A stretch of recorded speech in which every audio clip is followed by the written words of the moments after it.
தூத்துக்குடி மாவட்டத்திற்கு துணை முதல்வர் உதயநிதி ஸ்டாலின் வருகை. புதூர் பாண்டியாபுரம் பகுதியில் அமைச்சர் அனிதா ராதாகிருஷ்ணன் தலைமையில் ஆயிரக்கணக்கான திமுகவினர் பங்கேற்று உற்சாக வரவேற்பு.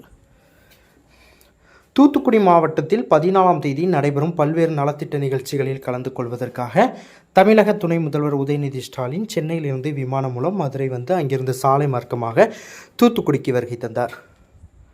தமிழக துணை முதல்வராக பொறுப்பேற்ற பின்பு முதல் முறையாக தூத்துக்குடி மாவட்டத்திற்கு வருகை புரிந்த உதயநிதி ஸ்டாலினுக்கு தூத்துக்குடி தெற்கு மாவட்ட திமுக சார்பில் புதூர் பாண்டியாபுரம் பகுதியில் உள்ள சுங்கச்சாவடி அருகில் பிரம்மாண்ட வரவேற்பு அளிக்கப்பட்டது. அமைச்சர் அனிதா ராதாகிருஷ்ணன் தலைமையில் சட்டமன்ற உறுப்பினர் சண்முகையா, தெற்கு மாவட்ட இளைஞரணி அமைப்பாளர் ராமஜெயம், மாநில திமுக வர்த்தகணி இணைச் செயலாளர் உமரி சங்கர், முன்னாள் திமுக இளைஞரணி அமைப்பாளர் பில்லா ஜெகன், ஒன்றிய செயலாளர்கள் ஜெயக்கொடி, நவீன்குமார், சுப்பிரமணியன் உள்ளிட்ட ஆயிரக்கணக்கான திமுகவினர் கலந்து கொண்டு மேலதாளங்கள் முழுக்க உற்சாக வரவேற்பளித்தனர். அவர்களின் வரவேற்பை ஏற்றுக்கொண்ட துணை முதல்வர் உதயநிதி ஸ்டாலின் தொடர்ந்து இன்றிரவு சத்யா ரிசார்ட் ஆன்லைன் விடுதியில் ஓய்வெடுக்கிறார்.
கட்டி எனக்கு தாங்கவில்லை ஓடினவா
செய்திகளை உடனுக்குடன் தெரிந்து கொள்ள உங்கள் கரம் டிவியை சப்ஸ்கிரைப் செய்யுங்கள். அதோடு பெல் பட்டனையும் கிளிக் செய்யுங்கள்.